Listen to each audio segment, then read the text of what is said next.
நண்பர்கள் அனைவருக்கும் வணக்கம். நான் தமிழ்நாடு காவல்துறையில் முதல்நிலை பெண் காவலராக பணிபுரிந்து வருகிறேன். நண்பர்கள் எல்லோரும் இந்த ஆண்டு காவல்துறையில் சேரணும் அப்படின்னு சொல்லிட்டு ரொம்ப முழு முயற்சியோடு படிச்சுட்ருப்பீங்க. உங்களுக்கு ரொம்ப ரொம்ப முக்கியமான டிப்ஸு ப்ளஸ் உங்களுடைய சந்தேகங்களுக்கெல்லாம் நம்ம பதில் சொல்லலாம் அப்படின்னு சொல்லிட்டு தான் இன்றைக்கி இந்த வீடியோ. அதுக்கு முன்னாடி நம்மளுடைய டெலகிராம் சேனல் பற்றி சொல்கிறேன். நம்மளுடைய டெலகிராம் சேனலில் டெஸ்ட் பேட்ச் கொஸ்டின்ஸ் ப்ளஸ் இந்த நியூ சிலபஸில் உள்ள எல்லா சப்ஜெக்ட்லேயும் உள்ள ஒன்லைனர் புக் பேக்கு உங்களுக்கு என்னென்ன தேவையோ அந்த பிடிஎஃப்ஸ் எல்லாமே நம்மளுடைய டெலகிராம் குரூப்பில் ஃப்ரீயாகவே இருக்குது.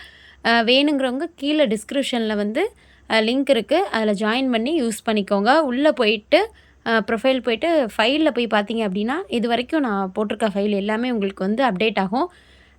உங்களுக்கு இன்னும் வேறு ஏதாவது வேணும் அப்படின்னு சொன்னாலும் அதில் நீங்கள் எனக்கு கமெண்ட் பண்ணுங்கள். ப்ளஸ் டிஸ்கஷன் குரூப்பும் இருக்குது, அந்த குரூப்லேயும் போயிட்டு நீங்கள் படிக்கலாம். சரியா? இது எல்லாமே ஃபுல் அண்ட் ஃபுல் ஃப்ரீ தான். எந்த பைசா எந்த அமௌண்ட் எதுவுமே கிடையாது. என்னால் ஆன ஒரு சின்ன உதவி தான் உங்களுக்கு இது. வீட்டில் இருந்து படிக்கிறவங்க, கோச்சிங் சென்டர் போக முடியாதுக்கா, நான் வேலை பார்க்குறேன் அப்படின்னு சொல்கிறவங்களுக்கெல்லாம் இது ரொம்ப யூஸ்ஃபுல்லாக இருக்கும். படிக்கிற கொஞ்சம் கொஞ்சம் மெட்டீரியலை நீங்கள் பிரிண்ட் அவுட் எடுத்து வச்சுக்கோங்க, இன்னும் ரொம்ப யூஸ்ஃபுல்லாக இருக்கும். டைமே கிடையாது. நீங்கள் இப்போ ரொம்ப முழு முயற்சியோடு படித்தா மட்டும்தான் பாஸ் ஆக முடியும். இதை தவிர்த்து நம்ம படிக்கணும், பாஸ் ஆகணும், நமக்கு இருக்கிறது ஒரே ஒரு போஸ்டிங் தான், அதுக்கு நம்ம போகணும் அப்படின்றதெல்லாம் தாண்டி நம்ம மண்டைக்குள்ளே என்ன ஆகும், நிறைய கேள்விகள் வந்துகிட்டே இருக்கும். ஐயோ நமக்கு பட்டாலியன் மட்டும்தானா, ஏஆர் கிடையாதா, இவ்வளோ வேக்கன்சி தானா, இதில் நம்ம எங்கிட்ட பாஸ் பண்ண போகிறோம், வருஷக்கணக்காக படிச்சுட்ருக்காங்களே அப்படின்னு சொல்லிட்டுலாம் உங்களுக்கு நிறைய தேவையற்ற சந்தேகங்கள்லாம் வரும். அடுத்து 2025க்கான வேக்கன்சியை பற்றி பார்த்துடலாம். எவ்வளோ வேக்கன்சிக்காக வரும் அப்படின்னு நிறைய பேர் கொஷின் கேட்டுகிட்டே இருக்கீங்க. அதாவது நம்மளுடைய தமிழ்நாடு அரசு காவல்துறைக்கான மானிய கோரிக்கையில் நாங்கள் ஒரு 3500 போஸ்டிங்குள்ளே எடுப்போம் அப்படின்னு சொன்னாங்க. மேக்ஸிமம் அதாவது 90% உங்களுக்கு அவங்க மானிய கோரிக்கையில் சொன்ன அந்த வேக்கன்சி எடுக்க தான் வாய்ப்பு இருக்குது. அதை தவிர்த்து கொஞ்சம் வேணால் நமக்கு கூட எடுக்கலாம். கொஞ்சம் அதாவது என்ன அப்படின்னா டிஸ்ட்ரிக்ட் வேக்கன்சி, அது போக ஹெச்எஸ்சி ப்ரொமோஷன்லாம் கொஞ்சம் கம்மி பண்ணியிருக்காங்க இல்லையா, வாய்ப்பு ரொம்ப ரொம்ப ரொம்ப கம்மி தான். சரியா? நமக்கு தேவை ஒரே ஒரு போஸ்டிங், அது அந்த 3500 போஸ்டிங்கில் கண்டிப்பாக ஒரு போஸ்டிங் நமக்கு வேணும் அப்படின்னு நினச்சி படிக்க ஆரம்பிங்க.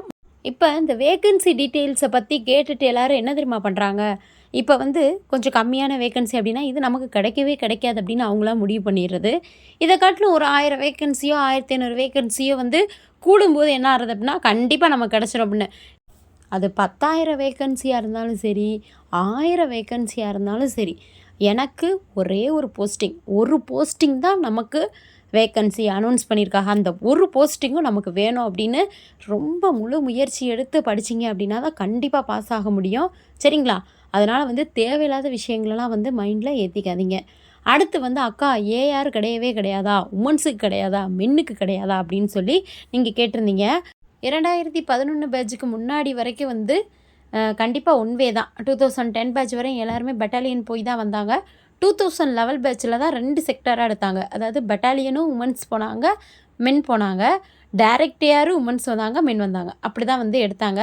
எங்களுடைய பேட்ச் 2013 பேட்ச்லேருந்து என்னாச்சு அப்படின்னா பட்டாலியனுக்கு உமன்ஸே கிடையாது, டைரக்ட் ஏஆர் மட்டும்தான் உமன்ஸு வந்தாங்க. பசங்க பட்டாலியன் ப்ளஸ் டைரக்ட் ஏஆர் போனாங்க. சரியா?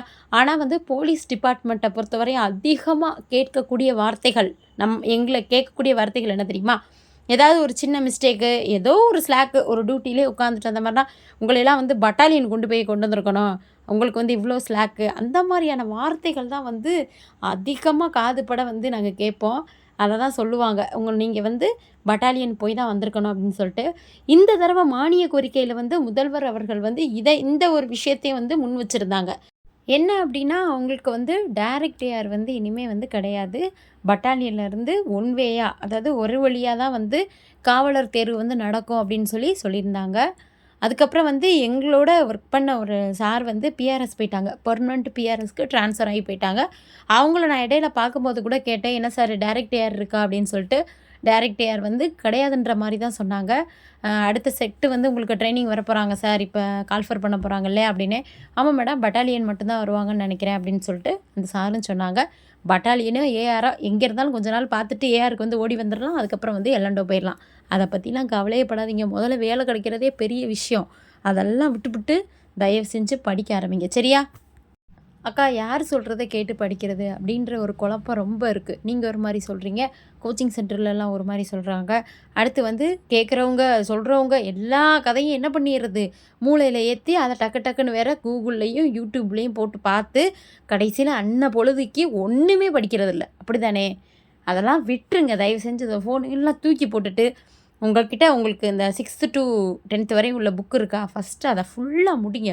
தரவா முடிங்க. உள்ள இண்டு இடுக்கு மூளை முடுக்கு எல்லாத்தையும் படித்து முடிங்க. அதுக்கு தான் நான் உங்களுக்கு வந்து அந்த பிடிஎஃப்லாம் வந்து கொடுத்துருக்கேன். அந்த டெலகிராமில் போய் பாருங்கள். அடுத்தடுத்து நான் வீடியோலேயும் வந்து இனிமேல் கீழேயே வந்து உங்களுக்கு லிங்க்கு கொடுக்க ஆரம்பிக்கிறேன்.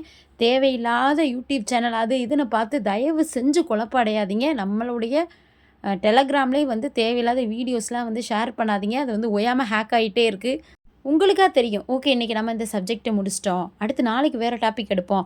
அதை வச்சு ஒரு எக்ஸாம், ஒரு டெஸ்ட் பேட்ச் அட்டென்ட் பண்ணுவோம் அப்படின்னு சொல்லி உங்களுக்கா தெரியும். அப்படி மட்டும் படித்தா தான் நீங்கள் பாஸ் ஆக முடியும். தேவையில்லாமல் படிச்சுக்கிட்டு இருக்கையிலே டக்குன்னு மூடி வச்சுட்டு ஏதோ ஒரு சிந்தனையில் இதை போட்டு சர்ச் பண்ணி பார்ப்போம், அதை போட்டு சர்ச் பண்ணி பார்ப்போம்னு சொல்லி நேரத்தை வந்து வீணாக்காதீங்க. சரியா? அக்கா வந்து 15th பரேடு செய்கிறேன். அதனால் 2 நாளைக்கு அப்புறம் நான் உங்களுக்கு வந்து நெக்ஸ்ட்டு வீடியோ போடுறேன். நன்றி, வணக்கம்.